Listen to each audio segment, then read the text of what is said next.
สบายดีทุกคนมาเด้อกินข้าวกันเด้อทุกคนวันนี้เราก็จะกินกับอันนี้จะเป็นพัดหมูใส่กะหล่ำปีเฮ็ดเองมาเด้อแซ่บๆกัน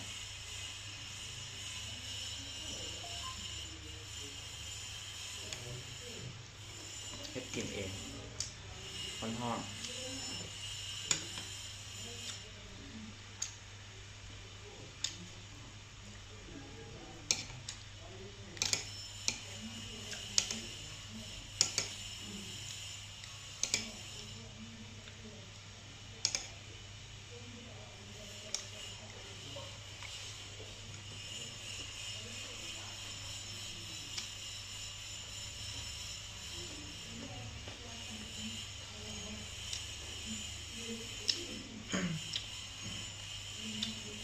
เรากินกับข้าวเหนียวกัน